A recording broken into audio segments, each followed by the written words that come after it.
السلام علیکم۔ آج منگل ہے، جولائی کی 5 تاریخ۔ پاکستان میں اس وقت شام کے 7، بھارت میں 7:30، اور یہاں ہمارے اسٹوڈیوز کی گھڑیوں میں صبح کے 10 بج رہے ہیں۔ وائس آف امریکہ واشنگٹن کی اردو سروس سے میں ہوں خالد حمید، خبروں کے ایک بلٹن کے ساتھ۔ امریکہ کے شہر شکاگو کے مضافاتی علاقے ہائی لینڈ پارک میں 4 جولائی کو یوم آزادی کی پریڈ دیکھنے کے لیے آنے والوں پر فائرنگ کے نتیجے میں کم از کم 6 افراد ہلاک اور 36 سے زیادہ زخمی ہو گئے ہیں، جن میں بچے بھی شامل ہیں۔ پولیس نے ایک 22 سالہ نوجوان کو پرسن آف انٹرسٹ قرار دیتے ہوئے حراست میں لے لیا ہے۔ حملہ آور نے اس پریڈ پر ممکنہ طور پر قریبی عمارت کی چھت سے فائرنگ کی تھی۔ ہائی لینڈ پارک پولیس کے کمانڈر کرس اونیل نے، جو تحقیقاتی ٹیم کی قیادت کر رہے ہیں، حملہ آور کو ایک سفید فام شخص کے طور پر بیان کیا جس نے سفید یا نیلے رنگ کی ٹی شرٹ پہن رکھی ہے۔ کئی گھنٹوں کی تلاش کے بعد پولیس نے 22 سالہ رابرٹ ای کریموسوئم کو حراست میں لے لیا، لیکن اسے فوری طور پر مشتبہ قرار نہیں دیا گیا۔ ریاست الینوائے کے گورنر جے پی پریٹزکر نے اس سانحے کی مذمت کی ہے۔ امریکہ کے صدر جو بائیڈن نے ایک بیان جاری کرتے ہوئے کہا ہے کہ وہ اور ان کی اہلیہ خاتون اول جل بائیڈن اس یوم آزادی کے موقع پر اسلحے سے کیے جانے والے تشدد پر صدمے میں ہیں، جن سے ایک امریکی کمیونٹی کو دکھ کا سامنا کرنا پڑا ہے۔ امریکہ کے صدر جو بائیڈن اور خاتون اول جل بائیڈن نے پیر کو 4 جولائی کو یوم آزادی پر ایک ایسے وقت میں امید اور اتحاد کا پیغام دیا ہے جب رائے عامہ کے جائزوں سے معلوم ہوتا ہے کہ بیشتر امریکیوں کا خیال ہے کہ ملک غلط سمت میں جا رہا ہے اور سیاسی طور پر تقسیم اولین تشویش ہے۔ امریکہ کے یوم آزادی کی تقریبات ملک بھر میں سن 2019 کے بعد پہلی بار مکمل طور پر لوگوں کی شرکت کے ساتھ منعقد ہوئیں۔ سعودی حکام نے حج سن 2022 کے قواعد کی خلاف ورزی کے الزام میں کم از کم 288 افراد کو حراست میں لے لیا ہے، جن میں کئی غیر ملکی بھی شامل ہیں۔ حج سن 2022 کا باقاعدہ آغاز جمعرات سے ہوگا، جس کے لیے لاکھوں عازمین دنیا بھر سے مکہ پہنچ رہے ہیں۔ حکام کے مطابق اس مرتبہ 10 لاکھ افراد فریضہ حج ادا کریں گے، جس کے لیے تمام انتظامات مکمل کر لیے گئے ہیں۔ حج انتظامات کی فورسز کے کمانڈر میجر جنرل صالح المربع نے پیر کو پریس کانفرنس کے دوران بتایا کہ رواں برس غیر قانونی طور پر حج کے انتظامات کرنے اور فریضہ حج ادا کرنے والے 288 افراد کو حراست میں لیا گیا ہے۔ جنرل صالح نے بتایا کہ گرفتار ملزمان میں 63 وہ ہیں جو ملک بھر میں غیر قانونی طور پر حج کی مہم چلا رہے تھے، جبکہ 8 ٹرانسپورٹرز بھی شامل ہیں جن کا کام حاجیوں کو مکے تک لانا تھا۔ انہوں نے مزید بتایا کہ 288 ملزمان میں مقامی شہری اور غیر ملکی بھی ہیں، جن پر 60,000 ریال تک جرمانہ عائد کیا گیا ہے۔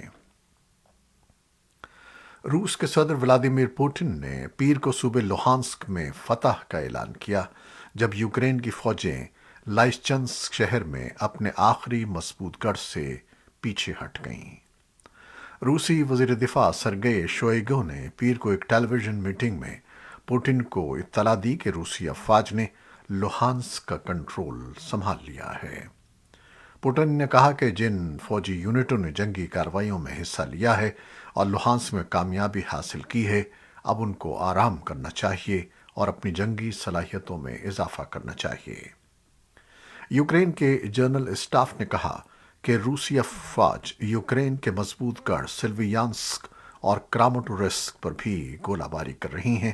یوکرین کے صدر ولادیمیر زیلنسکی نے پیر کو رات گئے ویڈیو خطاب میں کہا کہ ان کے ملک کو تعمیر نو شروع کرنے کے لیے اس وقت بھی اقتصادی امداد کی ضرورت ہے، جبکہ لڑائی جاری ہے۔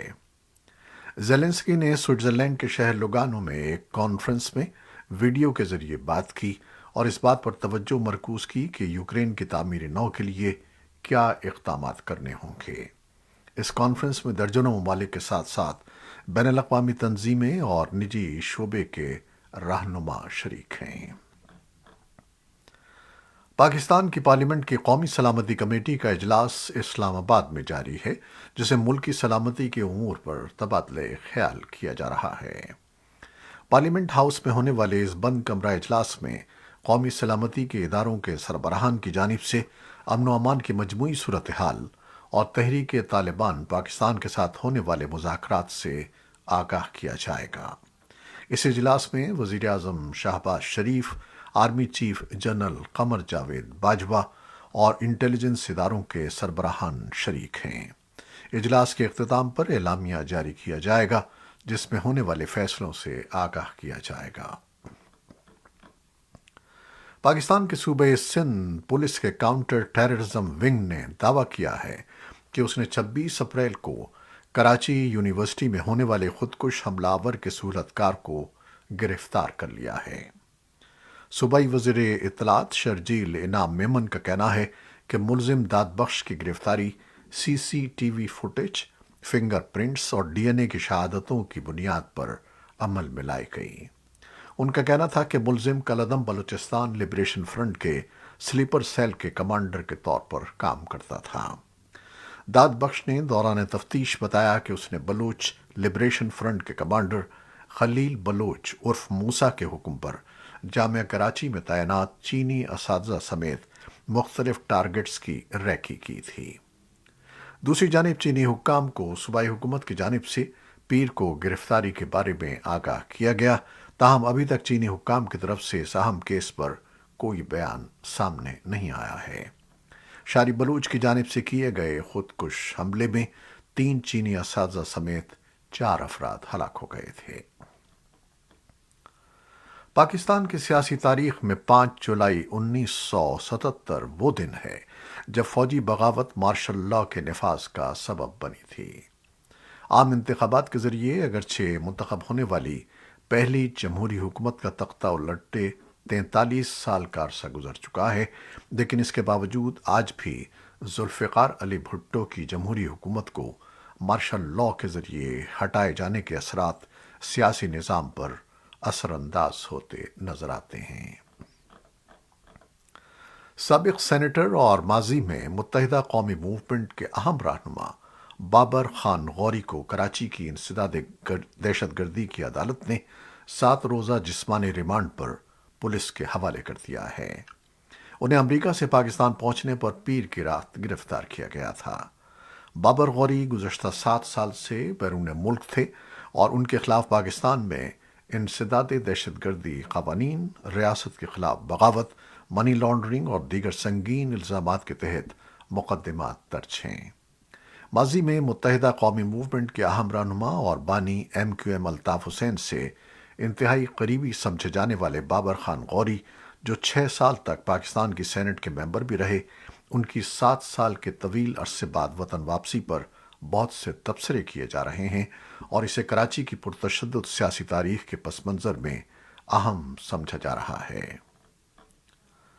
شمالی وزیرستان میں خودکش حملے میں 10 پاکستانی فوجی زخمی ہو گئے۔ پاکستان کے قبائلی ضلع شمالی وزیرستان میں پیر کو ایک خودکش بمبار نے سیکیورٹی فورسز کے قافلے پر حملہ کیا، جس میں کم از کم 10 سیکیورٹی اہلکار زخمی ہوئے، جن میں سے 3 کی حالت تشویشناک ہے۔ مقامی حکام نے بتایا ہے کہ تورخم بندرگاہ کے اس پار پھنسے ہوئے افغان شہریوں کو پاکستان نے اپنے قومی شناختی کارڈ کے ساتھ افغانستان میں داخل ہونے کی اجازت دے دی ہے۔ ترکی غیر دستاویزی افغان تارکین وطن کو افغانستان بھیجنے کا سلسلہ جاری رکھے ہوئے ہے۔ ترک خبر رساں ایجنسی کے مطابق 25 جون سن 2022 کو 136 غیر دستاویزی افغان تارکین وطن کو ملک بدر کیا گیا اور مزید 272 کو جلد ہی ملک بدر کر دیا جائے گا۔ بھارت کی حکمراں جماعت بھارتیہ جنتا پارٹی کے معطل ترجمان نوپور شرما کی جانب سے پیغمبر اسلام کے خلاف متنازعہ بیان سے جنم لینے والے تنازع نے بظاہر ایک نیا موڑ لے لیا ہے۔ سپریم کورٹ کے سابق ججز، سابق بیوروکریٹس اور مسلح افواج کے سابق عہدیداروں پر مشتمل 117 شخصیات کے گروپ نے چیف جسٹس آف انڈیا کے نام ایک کھلے خط میں سپریم کورٹ کی جانب سے نوپور شرما کے خلاف دیے گئے سخت ریمارکس پر اعتراض کیا ہے اور اسے عدالتی اخلاقیات کے منافی بتایا ہے۔ جسٹس سوریہ کانت اور جسٹس جے پی پاردیوالا کے بینچ نے یکم جون کو نوپور شرما کی سرزی پر کہ ملک کے مختلف علاقوں میں ان کے خلاف قائم مقدمات کو دہلی منتقل کیا جائے، سماعت کے دوران نوپور شرما کے بیان اور ان کے رویے پر سب تبصرہ کرتے ہوئے کہا تھا کہ اس وقت ملک میں جو کچھ ہو رہا ہے وہ اس کی تنہا ذمہ دار ہیں۔ بینچ نے نوپور کو ہدایت کی تھی کہ وہ اس کے لیے ٹیلی ویژن پر جا کر پوری قوم سے معافی مانگیں۔ سپریم کورٹ کے تبصرے کے بعد سے ہی سوشل میڈیا پر ججز پر شدید نکتہ چینی کی جا رہی ہے۔ جسٹس پاردیوالا نے عوامی طور پر اس پر اپنی ناراضگی کا اظہار کیا ہے اور کہا ہے کہ یہ رجحان ملک کو خطرناک سمت میں لے جا رہا ہے۔ اس انکشاف کے بعد کہ بھارت کے زیر انتظام کشمیر میں گزشتہ دنوں پکڑا گیا لشکر طیبہ کا ایک عسکریت پسند طالب حسین شاہ مبینہ طور پر بھارتیہ جنتا پارٹی یا بی جے پی کا عہدیدار تھا، حکمراں جماعت اور حزب اختلاف کے مابین ایک سیاسی جنگ چھڑ گئی ہے۔ سب سے بڑی اپوزیشن جماعت کانگریس نے مطالبہ کیا ہے کہ پولیس بی جے پی کے ان لیڈروں کو حراست میں لے کر ان کی تفتیش کرے جن کے ساتھ مبینہ عسکریت پسند کی تصاویر وائرل ہو گئی ہیں۔ نیٹو کے ارکان نے منگل کو فن لینڈ اور سویڈن کے فوجی اتحاد میں شامل ہونے کے لیے شراکتی پروٹوکول پر دستخط کر دیے۔